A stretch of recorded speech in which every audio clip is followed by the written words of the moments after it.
ഹോങ്കോങ്ങിൽ വന്ന സമയത്ത് അതായത് ഫ്ലൈറ്റ് ഇറങ്ങിയപ്പോൾ ഞാൻ ആദ്യം കണ്ട വാഹനം ഇതാണെന്ന് പറയേണ്ടി വരും. അങ്ങനെ കണ്ട് എന്നല്ല, എൻ്റെ ശ്രദ്ധയിൽ വന്നതെന്ന് വേണമെങ്കിൽ അതിനെ തിരുത്തി വായിക്കുകയും ചെയ്യാം കേട്ടോ.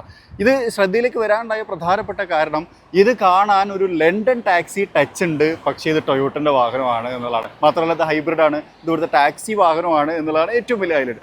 സോ ഈ ഒരു വണ്ടീനെ വളരെ പെട്ടെന്ന് നിങ്ങൾക്കൊന്ന് പരിചയപ്പെടുത്താമെന്ന് വിചാരിച്ചു. ഫ്രണ്ടിലേക്ക് വന്നു കഴിഞ്ഞാൽ ഗ്രില്ലും കാര്യങ്ങളും കുറച്ച് ക്ലോസർ ആയിട്ടാണ് കൊടുത്തേക്കുന്നത്. അതിനകത്ത് ടൊയോട്ട ലോഗോ, അതിനകത്ത് ആ ഒരു എലമെൻറ്റ്, അതായത് ആ ഒരു നീല കളർ കാണുന്ന എന്തിനാണെന്ന് വെച്ച് കഴിഞ്ഞാൽ അത് ആക്ച്വലി ഹൈബ്രിഡ് എന്നുള്ള സാധനത്തിന് ഹൈലൈറ്റ് ചെയ്യാനാണ്.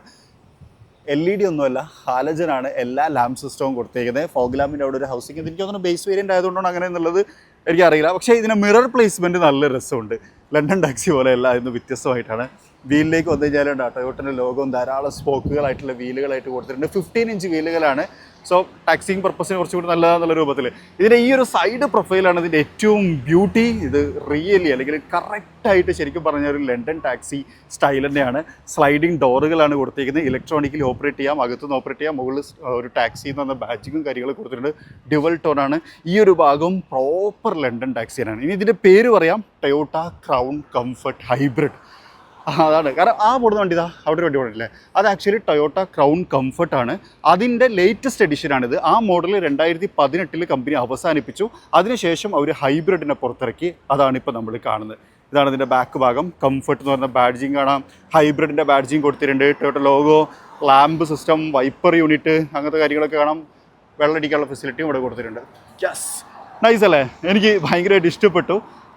നിങ്ങൾക്ക് എന്ത് തോന്നുന്നു എന്നുള്ള കാര്യം നിങ്ങളൊന്ന് കമൻറ്റ് ചെയ്യും. ഇനി ഇതിനകത്തേക്ക് കയറുന്നത് എങ്ങനെയാണെന്ന് വെച്ച് കഴിഞ്ഞാൽ സ്ലൈഡിങ് ഡോർസാണ് കേട്ടോ.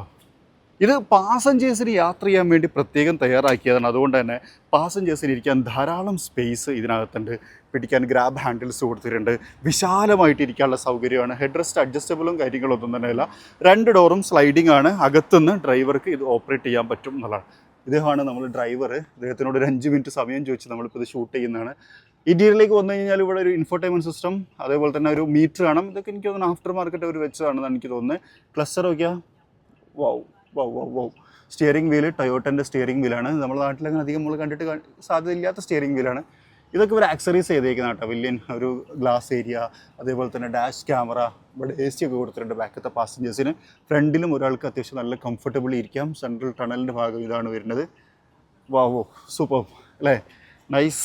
അതിന് ക്ലോസിങ് നോക്കിയാൽ യെസ്. ഇനി ബൂട്ട് സ്പേസും കൂടി ഞാനൊന്ന് കാണിക്കാം.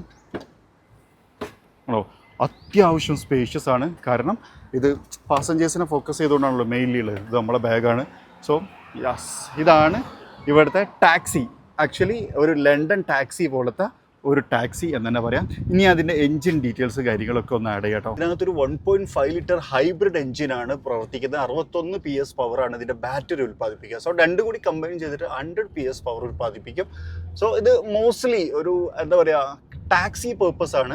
ഇതിന് തൊട്ട് മുമ്പത്തെ വേർഷനാണ് ടൊയോട്ട ക്രൗൺ. അത് ശരിക്കും ക്രൗൺ പോലെയാണ്, പക്ഷേ ക്രൗൺ കംഫർട്ട് എന്നാണ് അതിൻ്റെ പേര്. കുറച്ചും കൂടി കംഫർട്ടബിൾ ആണ്, സൈസും കംഫർട്ടബിൾ ആണ്. അതായത് ക്രൗണിനേക്കാളും കുറച്ചും കൂടി ചെറുതാണ് എന്നുള്ളതാണ് അതിൻ്റെ ഒരു പ്രത്യേകത. ഈ ഹോങ്കോങ്ങിൽ നമ്മൾ വന്ന സമയത്ത് ഇവിടുത്തെ ടാക്സിങ്ങിൻ്റെ ഫേസ് അല്ലെങ്കിൽ പബ്ലിക് ട്രാൻസ്പോർട്ടേഷനിൽ ഒഴിച്ചുകൂടാനാവാത്ത വിഭാഗമാണ് ശരിക്കും ടൊയോട്ടയും ടൊയോട്ടൻ്റെ ഈ ക്രൗൺ എന്ന് പറയുന്ന അല്ലെങ്കിൽ ഈ കംഫർട്ട് എന്ന് പറയുന്ന മോഡലും എന്ന് പറയേണ്ടി വരും. ഇതിനെയും ക്രൗൺ കംഫർട്ട് എന്ന് തന്നെയാണ് ഇവിടുത്തെ ആൾക്കാർ വിളിക്കുന്നത്.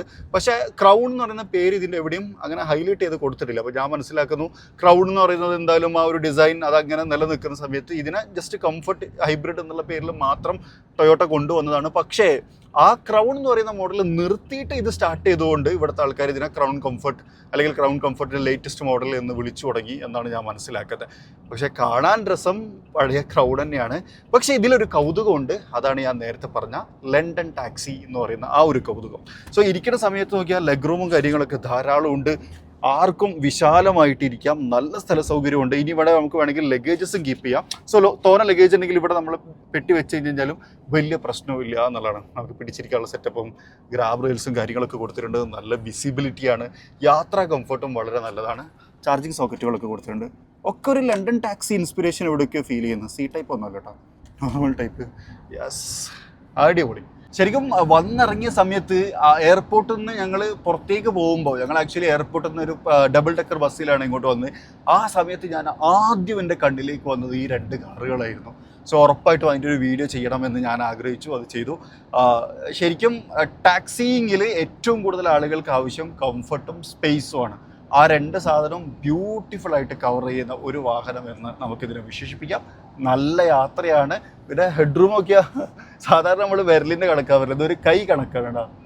ഇത്രയും മുകളിലേക്ക് ഹൈറ്റ് ഉണ്ട്. അതുപോലെ അവിടെ കൺട്രോൾസും കാര്യങ്ങളൊക്കെ കൊടുത്തിട്ടുണ്ട്. നമുക്ക് വേണമെങ്കിൽ ടെമ്പറേച്ചർ അഡ്ജസ്റ്റ്മെൻറ്റ് കാര്യങ്ങൾ, റീഡിംഗ് ലാബ് നോക്കിയാൽ അടിപൊളിയല്ലേ? സോ കണ്ടപ്പോൾ നിങ്ങൾക്ക് എന്ത് തോന്നി എന്നുള്ളൊരു കാര്യം നിങ്ങൾ കമൻറ്റ് ചെയ്യും. വളരെ പെട്ടെന്ന് കാണിച്ചതാണ്. കാരണം ഞങ്ങൾ ഇവിടുന്ന് പോവുകയാണ് തിരിച്ച്. ഇപ്പം അടുത്ത രാജ്യത്തേക്കുള്ള യാത്രക്കിടയിലാണ്. സോ ഇത് കാണിക്കാതെ പോകുമ്പോൾ ഒരു വിഷമം തോന്നും എന്ന് വിചാരിച്ചുണ്ടാക്കിയൊരു വീഡിയോ ആണ്. നിങ്ങൾക്ക് ഇഷ്ടപ്പെട്ടിട്ടുണ്ടാവും വിചാരിക്കുന്നു. ഇഷ്ടപ്പെട്ടെങ്കിൽ ലൈക്ക് ചെയ്യാൻ മറക്കരുത്. ചാനൽ ആദ്യമായിട്ട് വന്ന സുഹൃത്തുക്കളുണ്ട്, നിങ്ങൾ ഫോളോ ചെയ്യാൻ മറക്കരുത്. അപ്പോൾ മറ്റൊരു വീഡിയോയിൽ മറ്റൊരു വിശേഷമായിട്ട് കാണാം. അതുവരെ ചെറിയൊരു ബ്രേക്ക്.